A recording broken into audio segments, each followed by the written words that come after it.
Kan wajji wal qabatee gaaffiin biraa tuutorii wajji wal qabatee waantu waanii tuutorii kennu wajji wal qabatee akka family health care service'itti ni jira waan jedhu kanatu ka akka gaaffiitti mee kana wajji wal qabatees yaada akkanitti laattuu fi gaaffiin kan biraa immoo ogeessota fayyaa ta'anii sadarkaa biyya adda addaarraa dhufan biyya keenya dabalateerlee as yoo dhufan seektara fayyaa kana keessatti galuudhaaf akka family health care service'itti maal deeggartuu direction yookaas immoo kallattii kam agarsiistu mee kanas walitti qabinuu kaas.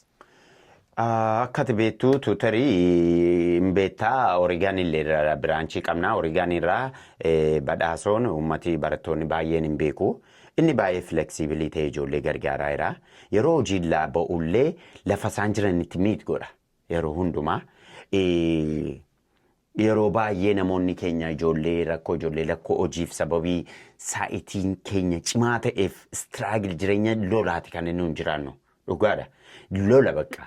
Jireenyi nuyi biyya kana keessatti jiraannu bakka. Istiraagiliidha sababii ta'eef namni yeroo akkasii saayitii gogaa akkasii barumsa irratti fixa jedhu hin jiru bakka. Yeroo hundumaa yookaan hojii yookaan biilii kaffaluu yookaan wantoota adda addaa yookaan makiinaa isaanii fiiksi gochuu yookaan bakka wanti hundumtuu waan si fiisisu malee wanta hafuura targaggaasii laatee barumsaaf si qopheessu sammuun keenya hin jiru gochaadha. Nunis ofitti daballa jireenya haardii ofitti goona maateriyaalii hundumaa ofitti daballaa wanta humna keenyaa olii ofitti buune ba'aa ofirratti baanna sababii ta'eef sammuu tasgabbaa'aa hin qabnu barumsa barachuuf illee. Kanaaf baay'inni kana gochuudha kana yeroo gochaa deemnu ijoolleen achi Oregon irraa eebbaan mucaa eebbaa eeyyii kan jedhamullee innillee ijoollee keenya as jiranillee bilbilumaan illee gaaffii gaafatanii saayitii tokko lama hojjechiisa. Ijoolleen maatiin mana isaanii keessa ta'a gaaffii fa'aa wajjin hojjetu kuweeshinii fa'aa. Ijoolleen hundi asii keergeeverii kennanii achi beeshentii isaanii biraati boqonnaa isaanii ba'anii saayitii tokko bilbilaan illee gaaffii waliin hojjetu jechaadha. Baay'ee nu gargaaraa yeroo Oregoniin. Asitti immoo ani yeroo baay'ee koffii shooppii naannoo isaanii jiru illee gaaffii wajjin hojjedha ijoollee wajjin. Yeroo itti bilbilaan wajjin hojjedhu illee zuumii illee wajjin hojjedhee isaan gargaaru jira saayitii isaaniif kennee jechaadha. Baay'ee wanta namatti tolu personaalillee konneekti taanee wal gargaarree naannoo isaanii kan jirutti gaaffii kuweeshinii isteeta hojii ol argu godheefiin lafa isaaniitti miit godheen lafa niidii isaaniitti lafa isaaniif mijate yeroo isaanii mijatutti saayitii isaanii mijatutti yeroo qabnu wal argineellee gaaffii kana waliin hojjechaa jirra. Tuutariin miitingii yeroo ofiisii akkuma jedhamu kolleejiitti ofiis taayimiin dhattee gaaffii qabdu hojjettu yeroo baay'ee as dhufu asittillee tuutarii waan hin ejjennaa yeroo baay'ee namoonni raayidii isaan rakkisullee koffii shooppiitti wal argine gaaffii waliin ejjennee ijoollee keenya gargaaree fiixaan ba'umsa akka isaan gochaa jirra jechaadha. Kanaafi yoo ammallee nama ga'aa namoota dooktarii ta'anii biyya turanii neersii ta'anii dhufanillee waan miite akka isaan godhanii ijoollee gargaaran gochaa jirra jechaadha. Yoo kanaaf rakkoo akkasii qabaatan namoonni nutti himanii miiti gochuu dandeenya jechaadha niidii isaanii. Baay'ee gaarii gaaffiidhuma guyyaa har'aa fi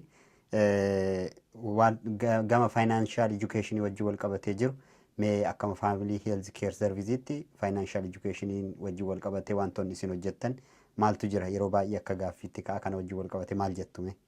Financial education goonatuun ta'ini kunillee barbaachisaadha. Financial education maaliif biyya kana jettee jiraachuu hin dandeessu akka biyyaatti. Tokko doolaarii akka birrii Itoophiyaatti baasuun sirrii mini seerumti isaa yoo jiraachuu qabaa jedha. Maaliif vaaliyuun isaa guddaadha doolaariin. Because waan ati amma jettee asitti baastu biyya dhaqee namoota baay'eef jireenya jijjiiruu danda'a. Kanaaf akkuma biyyaatti doolaarii wanta gochuun sirrii mini jedhan.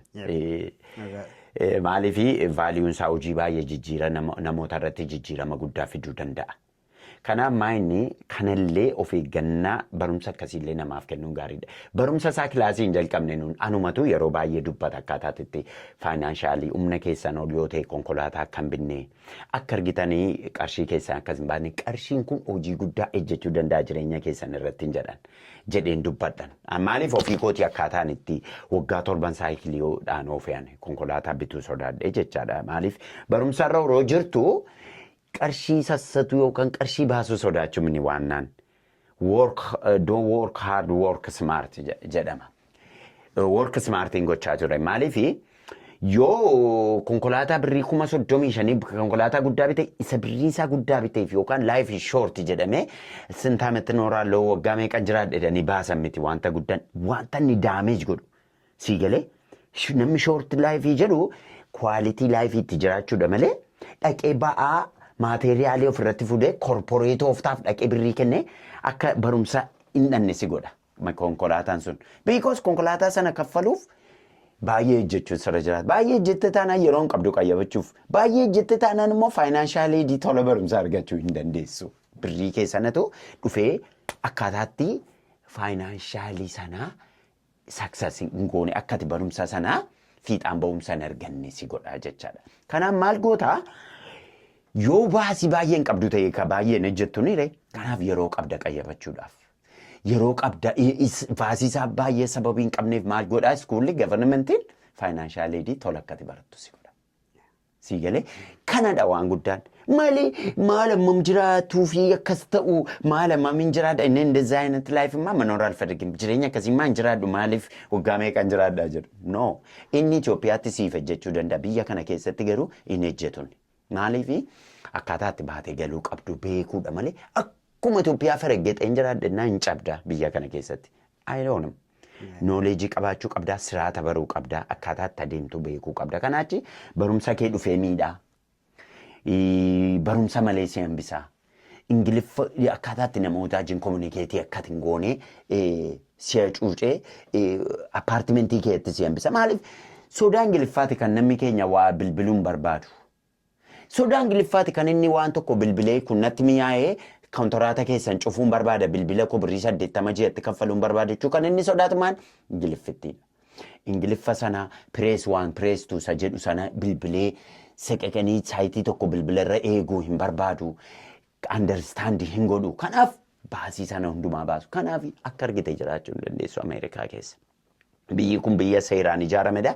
Seera sana hordoftee biyyattiin deemuu dandeessuudha malee akkuma biyyaattu taalanii jiraachuun cabiisatti nama geessaan. Biyyi kuni biyya seeraati. Biyya seera mataa isaatti baatee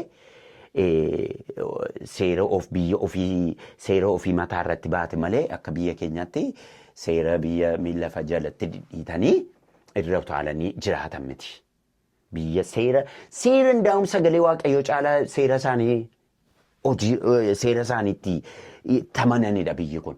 Kanaaf wantoota sanatti yeroo buutu dhattee siistemii sanatti keessa cabsite yeroo seentu si cabsu bakka. Inaaru aarii sana immoo maaliin sitti bahu siistemiidhaan si rukutu. I'm sorry siin jedhu jechuudha. Kanaadha. Kanaafi faayinaanshalii kana bara. Ani yeroo baay'ee ofii koo fakkeenya ta'een nama ofii koo cabee ofii kootti itti uffatamee namoota keenya barsiisuu barbaada. Yeroo baay'ee kophee illee birrii 10 yoon bite birrii 3 hin bite jedhan namoota keenyaan. Yoon birrii 50 bite birrii 5 hin bite 7 hin bite goodwilliitiin jedha. Baalee fi sheemii kanallee akka nama keenya kee abadu. It's not about outside looking. Wanta alaan ilaalamu miti dubbiini. Wanta baay'ee qobee fi nyaataa fi cabarra wanta alaan uffatamurra wanta diddibatamu kanarra kan jiru laayifiin jira. Kan jedhu barsiisuu fedhe akkasin godhan bakka. Waan tokko illee utuman beekuu kompiitara keessallee I don't know how to do this come help me jedha. Mooraalii haa ta'uuf it doesn't matter jedhan dhugaansi jedha. Jireenya survive godhanii baranii darbuudha malee dandeettii qabaniini uummata ofii mooraalii tuquumini. Dandeettii qabduuni ani dandeettii akkasiin qaba yuunivarsiitii akkasiin manni barumsaan itti baradhe kana jedhanii uummata wantoomni dhumini mooraalii isaanii cabsumni waan guddaan. Na kanadha.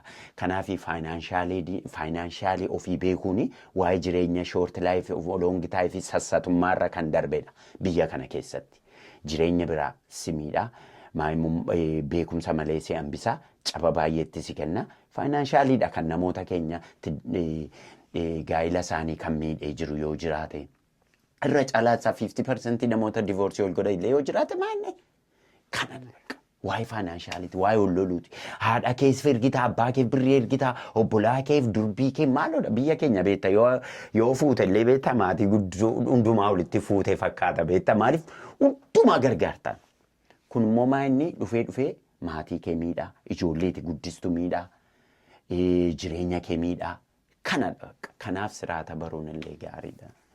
Thank you guddaa galatoomii gaaffii keenyaarraa kanaan goolabna.